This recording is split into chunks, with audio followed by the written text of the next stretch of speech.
ओम श्री गणेशाय नमः। जय श्री गणेशाय नमः। ओम श्री कृष्ण महाराज क्षमा करो। जय श्री कृष्ण। संसारी सुख सपने के बराबर है। हर भजन करने से संसार और परलोक का दोनों जगह का सुख मिलता है।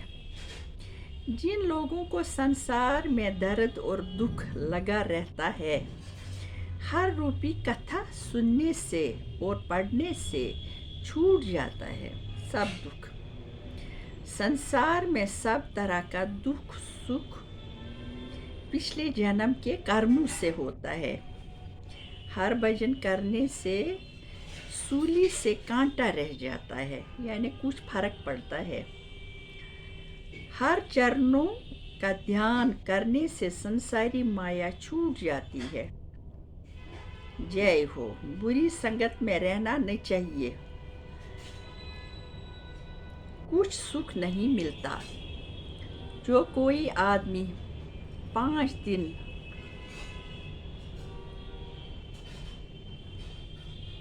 कत्तक के आखिर में एकादशी से पूर्णमासी तक गंगा स्नान करे, उसको महीने भर का स्नान का फल मिलता है। जो धन धर्म में खर्च हो या दूसरे के काम आए, उसको सफल जाना चाहिए। जय जय श्री कृष्ण महाराज। क्षमा कीजिए। जो आया है उसको जाना है इस संसार से, इसलिए जितना हो सके उतना अच्छे कर्म करो। जय हो। जय। हे भगवान, क्षमा कर मेरे भगवान। ये है स्कंद चौथा, अध्याय पहला, दूसरा, चौथा, पांचवा लगभग आपको मैंने सुनाया। यह है अध्याय चौथा। जाना सती जी का अपने पिता के घर और तन त्याग करना अपनी उसी जगह में, ये भी मैंने आपको बता दिया। फिर है पांचवा, महादेव जी के पास नारद मन का आना, सती जी के तन छोड़ने और गणों के निकल जाने का हाल कहना। छठवां है जाना भृग आदि ऋषिश्वर और देवताओं का ब्रह्मा जी के पास और कहना हाल वीरभद्र का। फिर है जाना महादेव जी और ब्रह्मा वगैरह देवताओं का 10 प्रजापति के यज्ञशाला में। जन्म लेना सती जी का हिमाचल के यहाँ पार्वती नाम से और ब्याह होना उनका महादेव जी के साथ। जय हो। जय हो।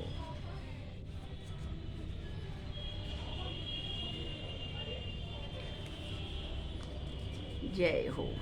दर्शन देना श्याम सुंदर का ध्रुव जी को नारायण रूप धारण करके। यह है ध्रुव जी की कथा। जय मैन भगवान, क्षमा करो। जय श्री कृष्ण महाराज।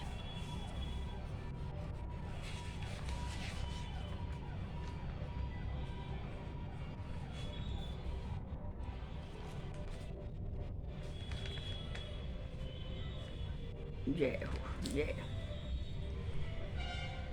दवा मित्र जी ने कहा, ए बिदर जी, परमेश्वर ये बात देवताओं से कहकर जिस रूप का ध्यान ध्रुव जी करते थे, उसी रूप में गरुड़ पर सवार ध्रुव जी के सामने आकर सात बार में खड़े रहे। लेकिन ध्रुव जी उस वक्त अपनी आंख बंद किए परमेश्वर के ध्यान में ऐसे लीन थे कि परमेश्वर के आने का हाल न जानकर अपनी आंखें नहीं खोली।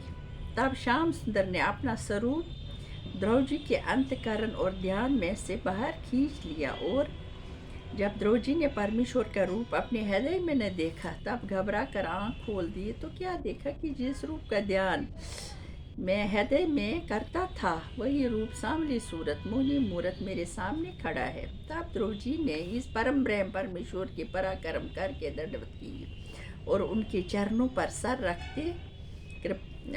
रखकर चाहते थे कि परमेश्वर की स्तुति करें। फिर मन में विचार किया कि जिनकी महिमा और शिव जी गणेश जी नहीं कर सकते, और मैं अज्ञान बालक किस तरह उनकी स्तुति करूं। इस विचार में ध्रुव जी चुपचाप हाथ जोड़कर परमेश्वर के सामने खड़े रहे और मुखारबिंद उनका बड़े प्रेम से देखने लगे। तब नारायण जी जाना कि अभी तक ध्रुव को इतना ज्ञान नहीं है कि जो मेरी स्तुति कर सके। ये विचार कर त्रैलोकीनाथ ने कृपा और दया की राह से जब अपना शंख ध्रुव जी के मुंह और कानों से छू दिया, उसके छूते ही ध्रुव जी के हृदय में ज्ञान और बुद्ध का प्रकाश होकर सब विद्या आ गई। तब ध्रुव जी ने हाथ जोड़कर विनय किया कि हे दीनानाथ, जब तक आपकी कृपा और दया न हो तब तक कोई आपके चरणों का दर्शन नहीं पा सकता। ब्रह्मा आदि देवताओं को भी सामर्थ्य नहीं है जो आपका गौण वर्णन कर सकते हैं, और आप स्तुति कराने की कुछ इच्छा नहीं रखकर अपनी माया से उत्पत्ति और पालन और नाश तीनों लोक का करते हैं।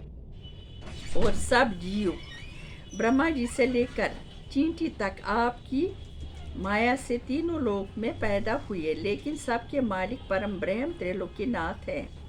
ब्रह्मा जी भी आपके वेद को नहीं पहुंच सकते हैं। जो कुछ अस्तित्व आपकी कर सके और दुनिया में स्त्री और पुत्र का मोह बबूल का दरख्त है, और आपके चरणों की बखत कल्प वृक्ष के बराबर समझना चाहिए, जिससे सब कामना आदमी की पूरी हुई है। और मैं माता और पिता से दुखित होकर अपने अर्थ के वास्ते आपके शरण में आया था, सो आपने दयाल होकर अपना दर्शन देकर करतारत किया। बड़ा भाग उन लोगों का है जो नेह काम आपका चुप और तप जप और तप करते हैं, और बिना दिए आपके किसको ज्ञान नहीं मिलता। जब इस तरह ध्रुव जी ने बहुत स्तुति नारायण जी की तब श्याम सुंदर बोले कि ए ध्रुव, बहुत खुश हुए, कुछ वरदान मांगो। ये बात सुनकर ध्रुव जी ने कहा कि ए दीनदयाल, जब आपके चरणों का दर्शन मैंने पाया तब दूसरी कौन सी चीज़ मांगने की क्या जरूरत रही मुझे। जय हो।